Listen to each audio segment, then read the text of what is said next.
Welcome back this week to Pro Wrestling Review with French subtitles. I'm Brian. Je m'appelle Thank you. And I'm Ray Dieter from the Tribune Review. Yeah, I gotta introduce yeah, myself? please. Oh, it's me. Hi. Me llamo Richard Grieco. That's really sad. I'm bilingual. Unfortunately, we didn't open the show this week with profuse bodily fluid spewing forth, and to that, our advertisers are new ones, and and everybody else is eternally grateful. Hey, I have a question Did you for say internally grateful? Both. Invader 1 is internally grateful. Everybody else is I have a eternally. question. Next week, can I have like a cool initial name like DDP has? So I can do that. Leatherface. No, the initials. Saddle soap? Oh, I see. I'm not gonna ask what that means. I'll tell you what, I was in Walden Books the other day, if I'm allowed to say Walden's on the air. I just That's a did. good story. I picked up Positively page. The first page I turned to, Kimberly's laying naked, half naked on a motorcycle. And then I look right above, John Bon Jovi standing with Paige, giving the finger to Paige. Well, didn't you say It's really a good picture. Didn't you say Page's book was right next to Hitler's Mein Kampf? So Yeah, it kind of coincidence? I think correlates. not. I just realized, looking at if you watch the television screen at home, Jim and I have just emerged from heaven. You guys are like Michael Landon and that guy with the beard in that Highway to Heaven show. Which one's which? You shouldn't have shaved the beard. Well, You need an Oakland A's hat down there. Yeah, I have one at home. They're both dead now, aren't they? We're 3 minutes into the show. We haven't even touched upon our normal topics of pro wrestling, because we have a pretty big topic to get to, and that Pull it together. yeah, that is the WWF has, it looks like, officially secured a Saturday night television slot on TNN from 10 p.m. to midnight. And to do that, brace yourselves at home and please put down any weapon you may use to maim yourself. Livewire and Superstars will no longer exist. That's it. Put it all down. Life will continue.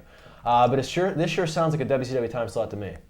Well, my only question is, now that Livewire and Superstars are no more, what are Jonathan Coachman and I don't know. For some reason I watched Superstars last week. I think I woke up too early, but Yeah. there was a new guy and a new voice. Oh, yeah. I didn't know who it was. I can't think of his name. So, but I His mean, name was those Danny guys. Tartable. Yeah, I thought it was Danny Doring. I don't know what those guys are going to do now. You know, their jobs are basically been eliminated.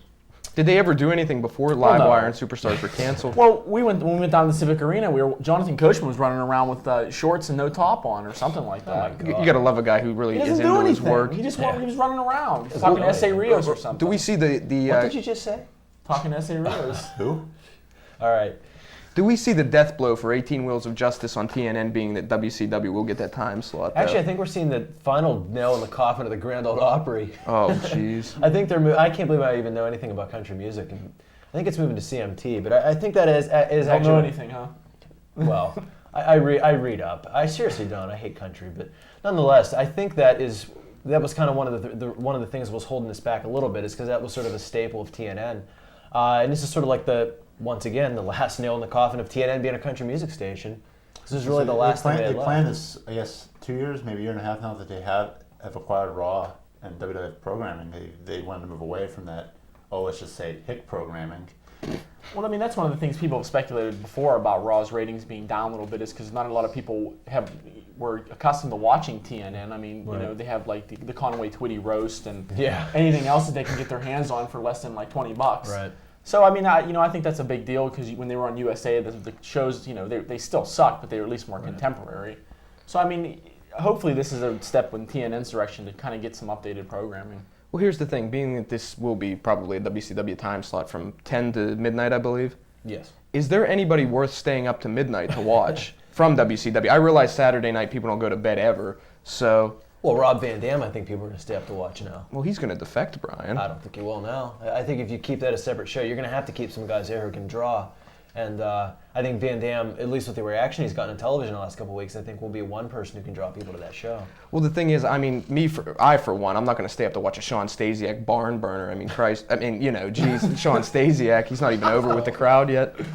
It depends on how much time they have. Obviously, I think you're going to see some of the mid-level Alliance guys maybe get built up a little more on WWF television, building into the show. Hopefully. Hey, maybe Taz can be on the show. You know. Yeah. Was that the guy that lost this past Monday on Raw in record time? You know what, there was quicker than actually- SD Jones? There was an explanation for that. I don't know if you guys saw it. We should probably, well, we weren't talking about Raw yet, but both Chris Jericho and Taz are nursing serious back injuries and really couldn't work. So why they worked in the first place, I don't know. But Well, we'll get to that. Maybe in the WWF's infinite wisdom, they could have had, Taz cut his promo, Jericho come out and interrupt them. They just have them brawl and then separate them. Right. And then when they're healthy again, they can wrestle. Yeah. Instead, our buddy, Super Midget, got squashed in about 3 seconds. I thought that was Dean Malenko. He's a vanilla super midget. Well, Get it I'm right. sorry. Taz is one of those guys, though, that I think could be prominently featured on this new program. But the other thing, talking about guys like Jonathan Coachman and people like that, you're going to need commentators for this show. Don't even joke. No, I'm not. I'm not going to say Jonathan Coachman, but I'm going to say that you are going to need some commentators. And I think we saw that Arnie Anderson isn't going to cut it, and Scott Hudson went back to his government job, so... Killing people. Yeah, you don't have those guys anymore, so you're Assassin. going to need commentators. Michael Cole, maybe Paul Heyman gets moved to that time slot. Oh, stop saying Michael Cole. They need to find Who else somebody do else. they have? I don't know. Go, You just can't come off the street, And maybe they can get Well, Phil Coachman Sims or did. something. They should be so lucky. Actually, I think you brought up before that apparently Mike Sanders was tried out in that position, so maybe there's someone there that can fill in that. I don't think he's ready for it yet, though. Couldn't they just No, incorporate? probably not. But Couldn't they just incorporate the guys from the Grand Ole Opry onto that show? Wouldn't that be great? I mean, WCW was perceived as a Southern-based promotion for the longest time. A That's little a good country idea. announcing won't I hurt. think my vote goes for the guys who announced the professional bull riding tour. Those guys are great. The bull's kicking him, and he better get out of that pit. Let the rodeo clown well, get in there and here's get a his ass thought. You beat. may laugh as I say this, but how about Joey Styles? He's doing the MatRats show up in Canada. Well, He's got real yeah. priorities, Jim. He's making some money there, I'm sure. He's got to make sure he does play-by-play for grade school kids wrestling, and that's important stuff. I would suggest Lee Marshall, but he can't get his fat ass out of the telephone booth. He locked himself in with the 1-800-COLLECT deal he was Is he doing. on Women in Wrestling? Oh, that's right. I'm sorry. Again, Jim, you ruined it. No Lee Marshall fans. Well, you could always go with, one of the guys that they're looking at, maybe a Dean Malenko or something like that to do that show. I mean, you'd have to have him defect to the Alliance, but Sanders, like you said, you brought up, I think they still want to put him through some more training before he'd be ready, but... I don't think necessarily Dean Malenko would have to defect. I think he's been off TV enough and he hasn't been a prominent character enough that you could put him in an announcing role and he would still be okay. I don't think you need to explain that, he was put, or he defected to the Alliance because they really haven't done anything with him. So it's kind of like, oh, well, look, Dean Malenko's back. Well, another guy, too, who's without a job right now is Joel Gertner, who, when he was under control, wasn't bad, but... Yeah, but you have to be careful, too, and this is one of the reasons I think that Mark Madden, there were a lot of reasons why WCW got rid of Mark Madden, but I think one of the biggest things was that they said he tried to put himself over too much as compared to the talent. And there were definitely other circumstances involved with that, some that were against Madden. But I think Gertner has to wonder about that too. Is he going to be an announcer or does he want to be an on-air talent? Yeah. So there's a fine line between that. Well, we're black and white. Yeah, so we're going to come back. Okay. CNN on Saturday nights coming up in late August. We're going to turn our attention now to a new wrestling organization that's slowly being built up. It's out of Evansville, Indiana, a promoter that owns an arbitration firm. He's calling it Main Event Championship Wrestling. If you read my column last week, you know that I went into some detail about it. Apparently, this promoter has gotten in contact with guys like Scott Hall, the Road Warriors, people like Axel Rod and Don Maria, past ECW superstars. But one of the things that I wrote about this new group is that if it does slowly build up and get some of these big name superstars, that maybe they can't rely so much on the names and kind of have to build from that. But do you see this group as being something that can contend with the WWF if it's promoted right? I don't, well, let's bring up another point, unless you don't want to touch on this yet. The other detail of this group is what they're going to try to do that no other wrestling group's ever done is the 401k plans and the health benefits. That, I think, is what's going to kill this company. Because it's a lot of money to put, the 401k plan's not so much. You're just contributing a percentage to what these wrestlers are putting into their plans. But when you're talking about health benefits, and you're talking about if you employ 40 guys and their families, and the amount of injuries they're going to incur, and plus putting on television shows, plus if they do pay-per-view, plus doing house shows, those expenses are going to run up. Ask Paul Heyman, and I think that's what's going to kill it. So if that's his plan, no, I don't think so. But but you gotta, I guess you have to admire him, maybe not from the business standpoint of, to trying to do the health benefits, but that's something that a lot of wrestlers have talked about, with whether it be unions, health benefits, and things of that sort. So I think he has the right idea that he wants to run this company more like a business than a wrestling promotion. But again, the startup costs, a lot of things he's not taking into account when he's thinking about this. That's the thing. I just don't think that's going to be feasible. I don't think with what he's starting out with. Vince McMahon's a billionaire, and I don't think. I don't necessarily know that he probably could. He could probably give his wrestlers health benefits. And and I'm sure to some extent whenever guys like Triple H just had his knee surgery or his leg surgery, he did not pay for that. Trust me, the WWF, takes care of those things. And I think in those extreme cases, the WWF's going to help their guys out. So, I mean, it's admirable that he decides to do this. I just don't think that's going to work. Well, here's the question. Is this promotion just starting, or is this like to put on a local basis? Is this a promotion that's already running and has been running and looking to expand now, or is it just starting? Just starting. Just starting. Pretty much. And the thing is, I mean, you talk about bringing those names and you talk about the money going to the health benefits or whatever. Like you said, that's a lot of money to start off, and you have no fan base right now because you just haven't run shows yet. It's not Buff Bagwell, though. I mean, he's a fan base in his own. Well, here's the thing. You brought this up in your column, I think, or just reiterate it, and I'll reiterate it right now. Words that start with R. 400, Alex. But if you could sign guys like Buff Bagwell, who basically is a moron, who doesn't want to work, doesn't want to learn, loses his hair during matches, and you sign guys like Axel Rotten, who can wrestle, I think, a little bit, but that chooses not to, guys like Balls Mahoney and stuff, okay, they have name value. That'll keep you for, what, 2 to 4 months as far as name value. If you don't expand on that, you're going to fail. See, that's the thing. I could see it if, like, let's say he's running shows and drawing maybe 300 to 500 people and is ready to look, okay, I have money now, I can bring these guys in, maybe get another 200 people on top of that. But number one, I think you've seen on the local scene that bringing names in isn't always a guaranteed success. Right. And number two, like I said before, you're building on nothing. You're going like from step 1 to step 8 here. Yeah. And you have nothing in between. And you don't even know, you still have to, like, again, looking at the local scene, you still have to have a core group of guys that can put on a show without names. Well, the thing is, and this is another thing that the promoter talked about, was the fact that he has some stations lined up that apparently they're going to try to go national with this thing in September.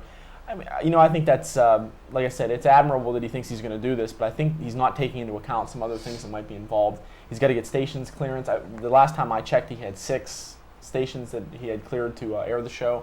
One of them, I think, the Sunshine Network backed out, or it was reported that they're not interested in airing it. So, I mean, it's a long uphill battle for this company. And again, my biggest beef is that if you want to go out and you want to sign guys like the Road Warriors, you want to sign Randy Savage, you want to sign Scott Hall, who's working in New Japan, and I think he's pretty content doing that, it's okay to bring them in and sell tickets on name values, but you have to build on that. Right. You have to give these guys characters that people are going to be interested in, because once the novelty wears off, hey, look, it's Randy Savage, he's back, and then 2 weeks later, like Tom said, oh, well, it's still, a 45-year-old Randy Savage. And he hasn't done anything with him. Was he trying to secure a national TV clearance, or was it affiliates? I think he had 6 affiliates that. I think they were all So UPN it's more of a affiliates. syndicated type of deal. Right, he positive. had syndicated affiliates that he was trying to get, but he wants to go national with it in September. I think September 18th is their target date. Well, the thing is, like, you see WOW, you see organizations like that. I'm not even going to refer to that as an organization. They're in syndication. They're on affiliates. You need something on a national level to get the people to get people's interest. Right. I mean, you can't have a station here in Arizona. We don't live in Arizona, but in Greensburg, wherever, and not have a national clearance and expect people to know what the hell you're watching. Yeah, and that's the thing, just to go back to the talent base, too, that's where that comes into play. I mean, you don't really have any big-time home run hitters there. Randy Savage, okay, I mean, he was a big name back in the 80s and in the 90s, but, you can't build your whole promotion on him. And I think, just drawing on Jim's point, this, to me, sounds more like just a big overglorified independent. I mean, it's like the same thing. I mean, no offense on these local groups, but PWX or IWC could bring in, Axelrod or Balls Mahoney or Buff Bagwell. And it's like, okay, that's good. That may draw you a house one time. I mean, I don't know that Axelrod or Balls Mahoney would, but, when you put all those guys together, I don't think that's that much of a draw, and I don't think it's gonna cause people to keep coming back to the program week in, week out, because they're just not that compelling of characters. Well, I'm going to bring up this point as we're closing this segment. Local groups have been around the Pittsburgh area for, about 6 years now? Yeah. And they have yet to make it to the point where MECW wants to be. Well, I think there's also there's some other circumstances why that circumstances happened. there, but they've tried, I think is the point. Yeah, well, It hasn't worked. they've been their own worst enemy. That's true, too. Well, I think one other point before we go out to break here was MECW or MECW, however you want to say it, promised less TNA and more actual wrestling, more brawling, more, not violent wrestling, so to speak, but more of the, I believe they referred to Bill Watts or the Jim Crockett days of the NWA. So it would be a nice change of pace, but for one, I just can't see Buff Bagwell bleeding like a pig with a star in his head. Yeah, there's no way. Give me the title where I leave. Well, get the hell out. It goes back again to egos, and these guys have to understand that if they want this promotion to take off, there's not going to be any I'm going to book my own angles. There's not going to be any I'm going to have complete control over my character. If you want it to be a company, you have to do what's best for the company, and that's something that Buff Bagwell and to a certain extent guys like Randy Savage, Scott Hall, and the Road Warriors haven't done in a while. So There's got to be a boss. Yeah, that's important too. But we're going to come back and we're going to talk a little bit about Raw from this past week, so stay with us. We're still talking about different promotions, and I guess maybe a week ago now, Hulk Hogan's promotion kind of fell through. I guess he was trying to work a deal with Universal Studios. That kind of fell through. I think the deal with Universal Studios, I don't know if it necessarily fell through, but from what Hogan said anyway, he wanted to wait on starting the new promotion up because he didn't think there was enough interest to start another promotion because McMahon's ratings were down, even though they've crept up in the last few weeks. I think Hogan's just lying. I think people at Universal just kind of didn't buy into him as much as he said that they did. Yeah, whenever you walk up with a plate with Bret Hart and Roddy Piper and guys like that on it, Who's going to job in this promotion? That's what I want. Well, no, There's no such thing as jobbing in Hogan's promotion. Yeah. Well, that's great though, because you have like a match between Hulk Hogan and Bret Hart, and then if Ric Flair's like out on the outside, Ric Flair could come in and lose. That's true. That's a good point. Similar to the strap match. You know the sad part too, Flair would actually agree to that because he loves the business. I'll lose to it. That's why. Fine. See, people take advantage of Flair like that. His love for the business makes him do pretty much anything that anyone asks him. That's truly a shame. It is. At least the guy like you talked about in one of your columns, Ricky Steamboat. He got out. He was injured. His legacy's just grown ever since 1994. So He's one of the few wrestlers that actually stayed retired. Well, yeah, it kind of had to. the injury did it, but again, even if you hear like a little rumbling about Steamboat's maybe going to be a referee, or Steamboat, like Tom said, could be a great color commentator. I think people just go crazy for him because he just has that legacy of a guy who quit and stayed quit. Not to change subjects briefly here. Well, we always talk about Triple H wanting to be the greatest heels of all time. Is it safe to say Ricky Steamboat's one of the greatest baby faces of all time? Who was probably never given his just due, I would say, yeah. Yeah. Well, if you think Just about think of it, Vince McMahon. At the time, in his heyday, he didn't really have the personality to really get a long title reign. But Just think he about this also- though. If Vince McMahon actually liked Ricky Steamboat, the Well, I sky don't would have been the necessarily limit. if Ricky didn't, Wasn't if really Vince Vince. didn't like. I think Hulk Hogan tried to hold Ricky Steamboat Yeah. down a little bit because he saw the babyface potential in Steamboat when he won the Intercontinental title from Savage at WrestleMania 3, and what is still considered one of the best matches of all time, even though it's 14 years old. Yeah. So I think it's a lot of politics. I think was what killed Ricky Steamboat in the WWF, and then he came back there again, and they wanted him to, hug an iguana and breathe fire and things of that sort. And so, The Harlem Sewer Rats. well, I don't know if they actually wrestled the iguana, but it pretty much tarnished Steamboat's tenure with the WWF. So WCW tried, I think. yeah, To bring him he had back. that last series with Flair after that, I believe. Is that correct? But again, Yeah. the one thing that's interesting too about Steamboat, since we're talking about him now all of a sudden, but the one thing about Steamboat is when he came back to the WCW after his fire-breathing stint in the WWF, Well, he still did that in WCW, Yeah, which it's I thought pretty was much kind the of. fire breathing. But again, he didn't have like spiked wristbands, and he wasn't carrying down dragons. He Wasn't still had that riding silly one. little thing he wore on his back, though. Right, so I He wore mean- all that crap. Kind of looking Steamboat back was in against it, hindsight, so Yeah. You remember how he debuted at that point? He came down under a cloak and that big dragon mask and kind of threw it off. I wonder if that was symbolic to some degree. No. Possibly. Could've I think it was Chi-Town Rumble. I never understood this, why he came down with his son on a pony to the ring. Was that Chi-Town Rumble? I don't Oh, I remember there was a pony and his kid was on it. I just never Yeah. understood Well, that. speaking but- of his son, at WrestleMania 4 when he brought him out, the kid was probably like 3 months old. And Yeah. I think Greg Valentine took a swing at him. So the kid's been in the business a long time, so he knows what's going on. His son ultimately cost him the Intercontinental title, too. Oh, One- yeah, yeah, to that's- one Wayne Ferris. Yeah. My God. So- But we could talk about Steamboat all day, but we do Yeah. have other things. Well, since we're talking about new promotions all of a sudden, there's this other group up in Canada, which was originally called MatRats. It has a new name now, which actually escapes me. I'm sorry, it does. Is it Rat Mats? No, but it's Eric Bischoff is behind Little it. Tykes. Yeah. Oh, that explains a lot. Little Giants. Oshkosh. I'm sorry. But Eric Bischoff's behind the group, and two of the main stars, if you want to say, are Teddy Hart and Harry Smith. Harry Smith, the son of Davey Boy and Ted. Where's Jason Hervey at? He's actually with them. Don't joke. I was He's kidding. with them. Their commentators now are Joey Styles and Cyrus. And I put a column up on my section of the webpage about this if you want to read more about it. But this is a little disturbing. There's some kids like I said, Harry Smith and Teddy Hart, who are a little older, like 18, 19 years old. But there's a kid there who Bob Ryder on WonderSing.com went to one of their shows, described him as a bump machine, and then the next sentence said, "Oh, by the way, he's 13." I mean, am I the only person sitting here at this panel who's got a little bit of a problem with this? Isn't that illegal? I mean, I was freaking Canada. Oh, that's true. I mean, you have other wrestlers though, like X-Pac, who say they started when they were 14. So Yeah. I mean, I David don't know. Smith. Wrestling's. So you have to understand, wrestling's a different animal altogether. Yeah. You can start wrestling when you're 13? And people say, well, you know what? He's just breaking into the business early. Well, here's my question. Let's ignore the fact that he's 13. This is immoral, not to mention stupid. He's 13. Thank you. Well, no problem. How big were you guys when you were 13? Obviously, you weren't, what, 6 foot as you are now at 13? How is he not a bump machine? People can throw him completely, unbelievably easy. I mean, it's not like he's going in there and saying, I want to do this and that. Yeah, but you know what, at 13 years old, and I mean, I'm no doctor, but at 13 years old, your body's not exactly, completely developed. So why would you throw a 13-year-old kid out there to take those kind of chances? And I know there's probably going to be people at home who are going to say that, well, these type of kids play high school football and stuff like that. And that's true, but, there's a lot of conditioning and stuff like that goes into football. And I think you got to look at the media, too. The media is always looking for some reason to jump on pro wrestling.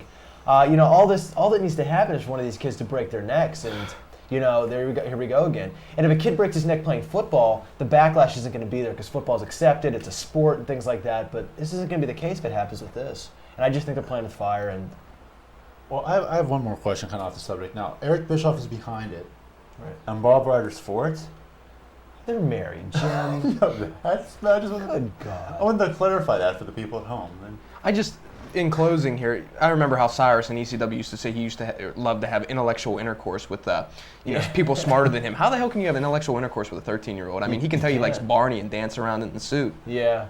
Well, I say, as long as they're of age, I guess. 12 age and of above. Consent, they can have, well, we should be Well, a talking 6-year-old about could be age of consent. I mean, these guys in MatRats or MallRats or whatever the hell, I mean, they're 13 years old. All they want to do is probably go home and watch MacGyver rather than take bumps. So I don't understand how this could take off, but go ahead. That's right. As we go out, I was going to say, I just want to throw a question out there. And actually, this is the question I threw up on my part of the page. Should there be a minimum age limit for a group like MatRats? I'm proposing 16. You people at home think about it, send us email, whatever. And 35. 35 is probably a good idea. 109. We'll be back after this, and we promise we'll talk about Raw. Is my spiel every week, Rennie? Just go ahead. You know what you're supposed to do. Right. Okay. The questions from last week. Question number 1. What was the main event of the 1991 SummerSlam, aptly titled A Match Made in Hell? The Ultimate Warrior and Hulk Hogan versus Sergeant Slaughter, General Adnan, and Colonel Mustafa. Jesse Ventura refereed the main event at SummerSlam in 1999. What other main event did Jesse referee at SummerSlam, and what was the match? It was SummerSlam 88. Hulk Hogan and Randy Savage, the Mega Powers, versus Andre the Giant and the $1 Million Man, the Mega Bucks. Easy, fellas. Mega Power. SummerSlam Explode. Mark back in. I'm trying. Okay. SummerSlam 88, the match was originally scheduled to be Honky Tonk Man versus whom? It was Brutus the Barber Beefcake. Ultimate Warrior took his place and crushed the Honky Tonk Man in about 8 seconds. Why was Beefcake replaced again? I just want to hear the reason. I know Outlaw why. Ron Bass gigged him hard way with his spurs. I'm sorry. That's not the way I remember that. Yeah, That is how it we'll get happened. into it during the break. Okay, question number 4 from last week's show. Who was Mankind's first pay-per-view match against? And it was our friend, The Undertaker. I don't know how they And- could. I'm sorry. Go ahead. Okay. The winner is Tim Russo. He's from Swissville, PA. So congratulations. And Mr. Craftsman will tell you what you won. I don't know how they could soil General Adnan's wrestling acumen with the match made in hell. He deserved better. But Tim, you You could win. have married Elizabeth, though. Yeah, so. true. Or get a rattlesnake as a gift. But It was a cobra. It was a cobra, whatever. Tim, you win from Original Pizza Works in Dravosburg, 1 large pie, an order of chicken wings, and a 2-liter bottle of carbonated beverage of your choice. And you can redeem that whenever you get your coupon. This And- is yeah, my turn. sure. This week's question is, who did when Ricky Steamboat debuted on Clash of Champions? We just talked about that. Who was his tag team partner? They won the tag team titles that night. Name his partner. Go to ProWrestlingReview.com, trivia. Address. Send your entries to ProWrestlingReview@lycos.com. And at their address. And you know the spiel by now, so if you don't, we don't. So send those answers in, and we're waiting to hear Name from and you. address. Name and address. That's it.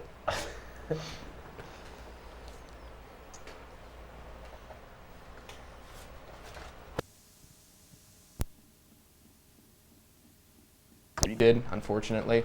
You saw the return of the Scorpion King, who the last time I saw him was condemned to damnation in hell for eating that scorpion with his little shield and his little hair tie. But anyway, as you did see, The Rock did return, much to the dismay of me, who didn't really care which side he did join. I was actually hoping he'd join Turnbuckle Championship Wrestling with Dusty Rhodes, but damn it, that didn't happen. So what'd you guys think of the Great One's return? Never mind. Well, he had a lot less hair. Yeah, what happened with that? I have no idea. You got cut. Well, more than that. He got it cut into a receding hairline. That's a pretty nice little haircut there, Rock.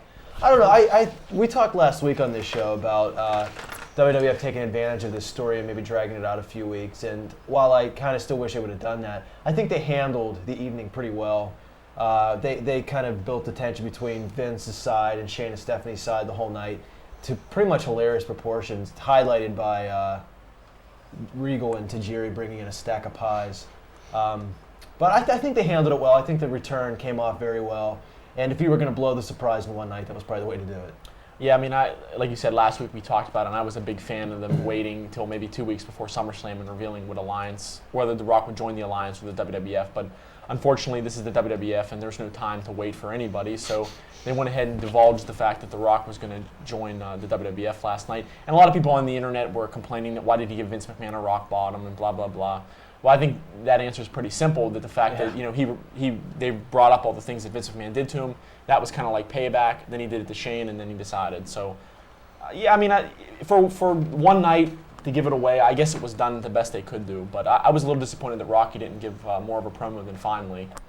But it was 11:25, so Yeah. I thought it was kind of appropriate how they ended it. I disagree to some extent. I don't think you fooled anybody with this story. Rock's heading back with Vince the whole time. I think the issue is how you got there, and I think you got there in a good way. I think it played out very well. No, I don't think you're going to carry it out another week or another 2 weeks. Well, You weren't fooling anybody. Yeah, but the thing is, that's exactly my point. You're not fooling anyone. You know that, well, maybe not after last night, but you were presumed that Rock was going to fight Austin at SummerSlam, and Rock obviously be with the WWF and Austin with WCW. So why not tease Rock's alliance? Because everybody knows that he's going to join back with the WWF.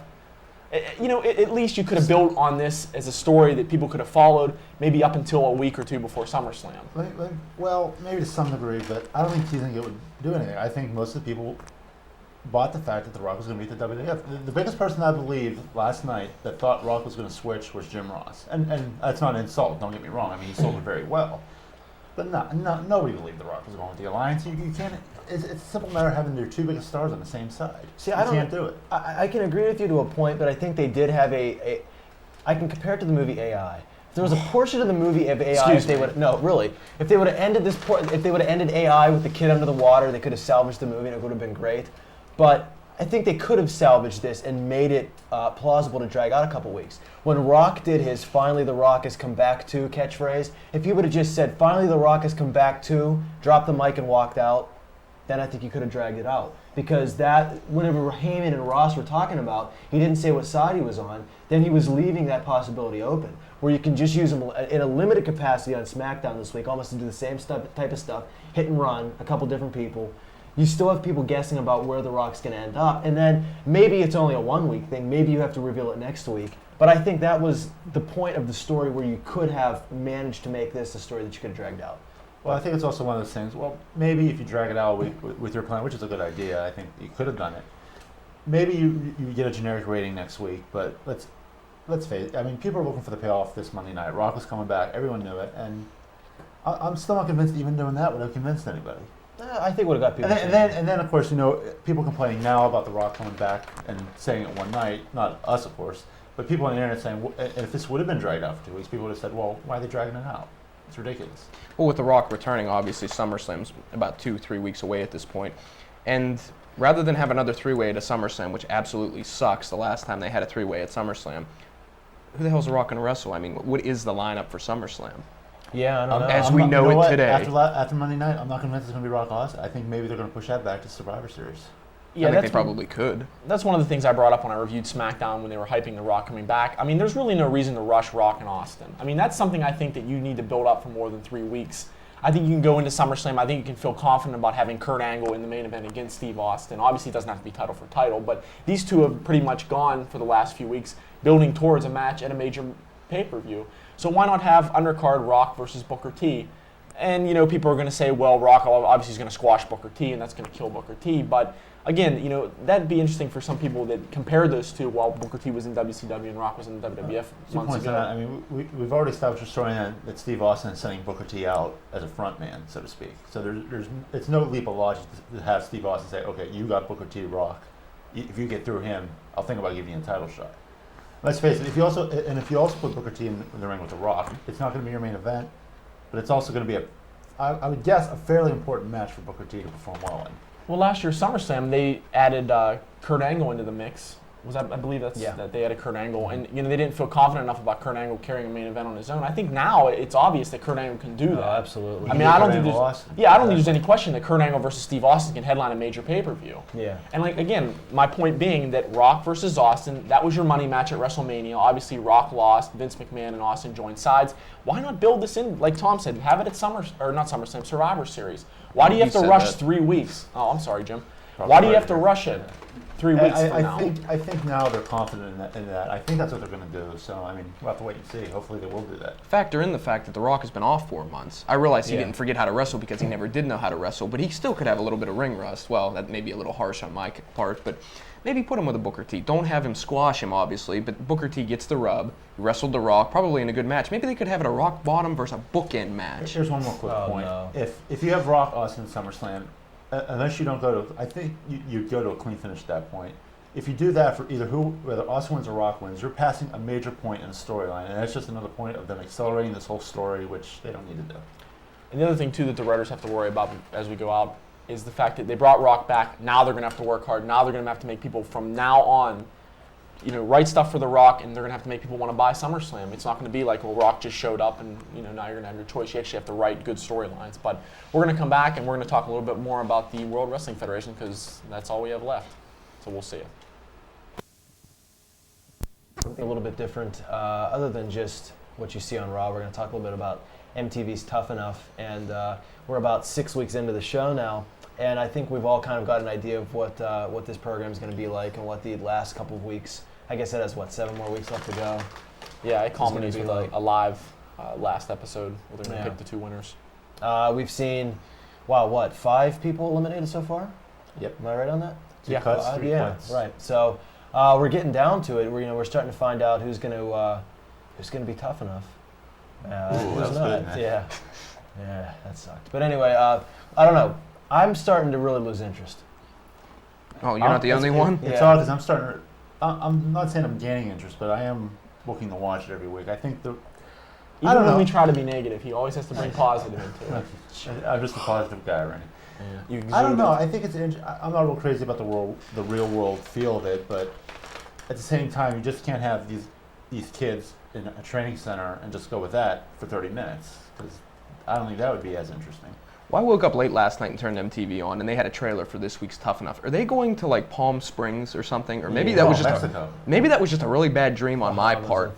But the thing, that is true then. Yeah, they're going to some. Well, one of the clips, in addition to showing a big palm tree with somebody falling out of it, was Chris grabbing, I believe, Josh, and all they teased was something about Chris being a bully. I am sick to death of Chris. He has that constant grin on his face like Rod Beck used to when he pitched for the Dallas Cowboys, Tom, you ass. When he pitched for the San Francisco Giants, San Diego Giants. I just cannot stand him. San Diego Giants? No, I said San Francisco. I corrected myself. I did say San Francisco. Yeah, I do have to It was John Burkett, I believe. Anyway, the point of the matter is, Who's pitching for in the addition Braves? to...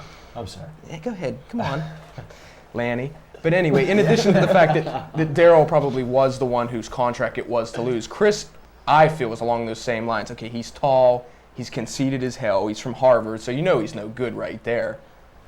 I want him to get cut, and I want him to get cut now. Yeah, Harvard's known for churning out the degenerates. Yeah, maybe to lead a Microsoft firm, but not to appear in a wrestling ring. Hey, they have a good football program, for what I understand. What? I don't know. Division They play one 9. team all through 8 games. The Ivy League division. I know. Let's hike our pants up and we're ready to play Yale.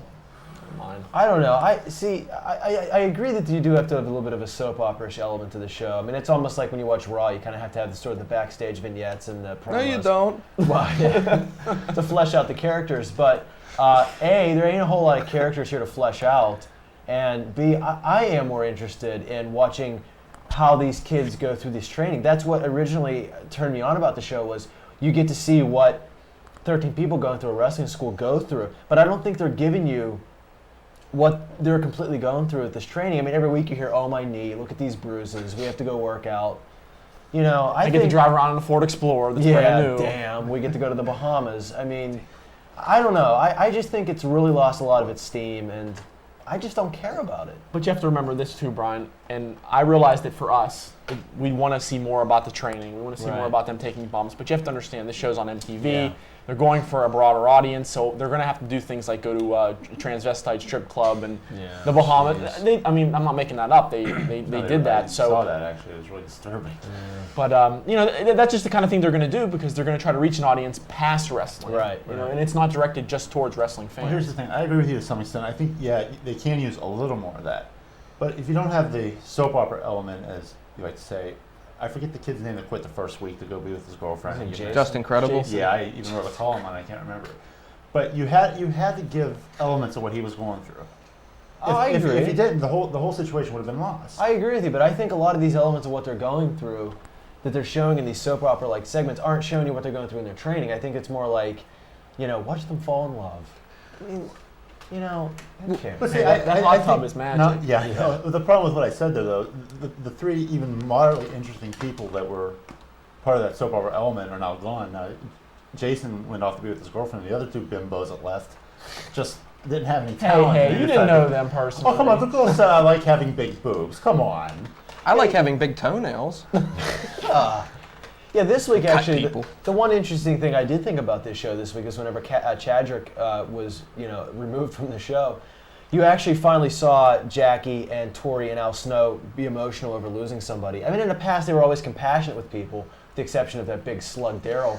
But whenever Chadrick left, I mean, you even saw Al Snow say to him, "Hey, look, if you really want to do this, you know, go find a training school and start over again." He just wasn't up to the par of what they were looking for. It wasn't That- tough enough. You know, it wasn't tough enough. That I kind of liked. But I think another element you're seeing here, you know, maybe this means nothing to anybody else in the world. Al Snow's training method. I think Al Snow has probably shown more in training and being a trainer than I think. Probably, I mean, he's doing a great job. I think, at least what we're seeing. Before we go out here, we've got about a minute left. I'd like to compare and contrast maybe to one new reality TV show that everybody's talking about that completely blows. It's what's it Small called? Town Fear Murder? Factor, I believe. Is that Small Town Murder X? no, it would be Oh. Fear Factor, different show. Find out Did who people ate the actually cookie die in batter that? this Did people week. actually get killed in that particular? I have no clue. It's going to bomb just like Temptation Island. But in Fear Factor, I was watching it this past Monday, and they had the contestants, among other things, one of the things that completely just grossed the hell out of me, they were eating buffalo testicles for $50,000. Now, tough enough, I realize there is a sense of reality. It's a reality TV show. When are you going to walk into Arby's and eat a buffalo testicle? I mean, I realize that's what they serve, but the point of the matter is, why would you do I something think like it's that? called the roast beef sandwich. Can I For $50,000, would any of you guys do that? And there goes another. In addition to advertisement. other things. can I have that pen? I got to cross Arby's off our list. That's right. No, we stole their advertising anyway. But the point is, tough enough, yeah, it does have like an MTV feel to it, a real world feel. But at least it is real, rather than Fear Factor, where I have to save a yellow baby out of the back seat before I drown and die. Grow up, people, TV producers. Not ours specifically, but just other TV Mr. producers. Dickinson needs to grow up. But well, we're gonna come back and I'll we're gonna, eat this table leg. we're gonna talk more about buffalo testicles and Yes! do our rants at the same time. So please come back. They're being probably one of the best baby faces in the business. I'm going to talk about probably the second best baby face ever, and that's Sting. If you read these guys' columns last week, you saw that Jim Ross and Sting had some conversations. Jim Ross apparently said there is some interest on the WWF's part. Maybe there isn't as much interest on Sting's part. He doesn't want to wrestle full time. A lot of details. I'm a Sting fan. I've been a Sting fan since like '88. That's no secret on this show. And maybe that is a message to Sting. If you don't want to come back, I mean, he's staying at home right now, collecting a paycheck from Time Warner, thanks to Eric Bischoff, and being home with his family. And if he never comes back to wrestling, I don't think Sting has a thing to be ashamed about. I mean, he put a lot in WCW, he put a lot of time, a lot of work, and he did the best he could with WCW, and it wasn't his fault. Well, okay, 80% of it wasn't his fault the last 2 years of what happened to him. I don't know if you'll ever see Sting in the WWF. I would like to personally. I think he can add something to the story. But at the same time, if he doesn't wrestle full time and doesn't want to wrestle full time, he's not going to get the money from Jim Ross or WWF. And once again, Sting, as a longtime fan, if you never come back, you have absolutely nothing to be ashamed of. I think you should be pretty ashamed of those Ruse commercials. Hey, don't you make fun of I Ruse. stand corrected. They had Shutter pockets speed. on the side you could keep your That's- change in. Shoes for your feet, pockets for your stuff. Ruse. As Rick Steiner would say. I'm just going to touch on Lance Storm real quickly. Lance Storm had put a column up on, he does an internet column every week, And he talked about this week, a lot of fans were complaining to him and putting messages on his message board that he wasn't getting a push because he hadn't won a match, since he won, well, up until the time when he won the Intercontinental title, he lost all his matches. And people were complaining, saying, they're jobbing out Lance Storm and he's not getting a push. And to tie into that, last Tuesday when we went to the SmackDown tapings here in Pittsburgh, when Rob Van Dam teamed up with Chris Kanyon to fight Chris Jericho and Yoshihiro Tajiri, there were people complaining that, Rob Van Dam better not job in this match. He better not lose. That's all there is to it. He better not job. I think fans need to get away from that a little bit of the, this guy better not lose, this guy better not job. People need to realize, and I think this is where a lot of the smart fans on the internet, and I use those with heavy quotations, think they're smart about the business but really don't know. Just because you lose a match and because you lose a series of matches doesn't mean, they're misusing you or they're not, that you're not getting the right attention. Lance Storm pointed out, and I think very correctly, that he got to cut 3 promos. Granted, he lost, 5 matches, but he was the only WCW guy who got to come out and establish his catchphrase. And I know we're kind of, I think on the show, a little indifferent about his catchphrase. I personally like his gimmick. And he is the only one who really got a chance to come out and do his gimmick and get that over with the crowd. That's called developing a character, and I think that he can say more than a lot of other guys can say. The same thing with Van Dam. Van Dam's going to get pinned eventually. Eventually there's going to be times where Van Dam gets pinned on Raw and SmackDown. That doesn't mean they're jobbing him out. That means they're developing his character and he's learning how to become more of a fabric of the WWF. I think people need to calm down about people winning and losing matches. It doesn't matter whether you win or lose the match, it matters how important it is. Or how you play the game. Or how you play the game. Right. So, and speaking of the game, there are a lot of wrestlers you can look at in this industry and say, well, you know what, I think he makes a good babyface, or you know what, I think he makes a good heel. And then you have other guys like Kurt Angle, Triple H, The Rock, and Steve Austin who can do both pretty well. Obviously, you can include Ric Flair in that list. One of the guys I think the WWF is really trying to push right now is Booker T, and I think one of the reasons people haven't latched onto him as being a legitimate threat or having any credibility is because he's playing the wrong role. I think Booker T is one of those guys that would be better off being a babyface, and if that means joining Team WWF, then so be it. I'm a big believer in that to be a good heel, you have to be able to cut good promos, and right now Booker T can't do that. Just to draw an example from a past wrestler, Dusty Rhodes was always a great face. People loved him. He was sympathetic. He always got his ass kicked, and that's what people loved about him. He always fought the 4 horsemen, and he always lost. And to draw on a little bit what Brian said, he lost, but yet he still won in the fans' eyes. So, what I think they need to step back and just maybe reevaluate Booker T. And a lot of people have been hard on him for the last few weeks. And he's losing to this guy. He lost to Kurt Angle. They're killing him. Well, maybe if he does wrestle The Rock at SummerSlam and The Rock does go over on him, I think maybe the next night on Raw you could think about maybe making Booker T a face, having him join Team WWF, because I think Booker T as a face, I think that's where he's going to draw his money, and I think maybe if he gets more comfortable being the face and cutting promos, that he'll eventually be able to be a heel and do both, like Ric Flair, Triple H, Steve Austin, and those kind of guys. So my message, I guess, in this rant is I think Booker T, the way he's been presented in the WWF and the way he's been presented in WCW, I think you really have to reconsider his character and maybe think about making him a face. Well, watching Tough Enough on a midnight dreary, I pondered something very weak and weary, and it was the episode with Triple H on it. When, actually, this was one of the scenes that didn't air, but for some reason I did hear about it, and I think that was from you, Rennie. I guess Hunter asked, when actually the class was there before all the cuts, he asked the students, kids, whatever you want to call them, what if you don't make it? And the majority of the answer was, well, I'll go back to my regular job. And I believe Hunter was just basically dumbfounded, like, well, you guys don't have a love for the business. If you wouldn't, just no matter what, if you get cut, you wouldn't try to pursue that. And seeing this group of people that are currently left, I really don't see any one that would just, oh, he made it. He is the obvious choice. And this goes back to when they actually debuted all these people at WWF New York on the first episode. Some of those people on there, I believe, did have talent, but for reasons beyond me, they didn't have a good physique. They maybe stuttered when they talked into the mic, or maybe they fell over the punching bag when they were jumping back and forth over cross of it. They weren't picked. And in a case like Daryl, I don't know what the hell they were thinking when they did pick Daryl, but the point is, I blame that on Jonathan Coachman for sitting on that panel and helping to decide. But the point of the matter is, I believe the choices they made weren't too bad, but there were a lot better ones that they passed up. And also, I'd like to factor in that if you put guys like Kevin Nash, maybe even the Road Warriors, through the same regiment you put these guys through Tough Enough through, well, Nash, for example, couldn't even jump over the punching bag because, he'd either have a heart attack or his knee would give out, and the 25th operation would be soon occurring. So I just like to see some of these wrestlers actually try to jump over a punching bag and cut a promo saying why they'd like to be wrestlers. So Tough Enough's a good show. It's called The Ambiguous Rant. It's not bad. Okay, if you want to read my column, you can pick it up on newsstands tomorrow, or you can read it on the web. It's www.triblive.com/sports. This week, I read a little bit about Jerry Lynn and why he should be part of the Alliance. I had a chance to talk to Jerry when SmackDown came to Pittsburgh a few weeks ago, so check it out. My column is called Sharpshooter. You can read it in the Daily News. It's available on newsstands everywhere as we speak. Or you can check it out on the internet at www.dailynewsmckeesport.com. Click down to the right side of the screen, click on columnist, and there you'll find me.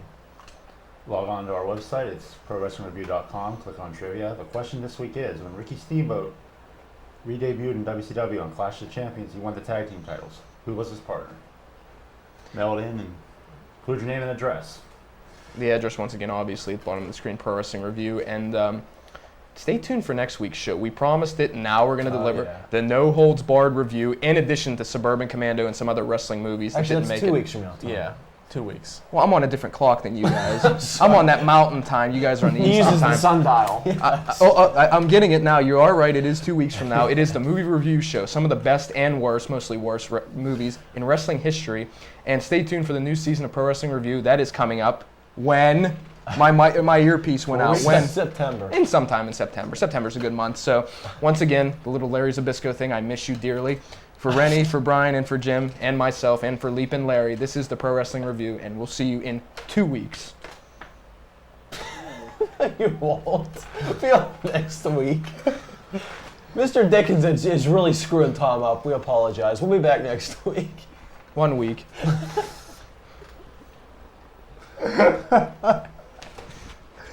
Are you on crack?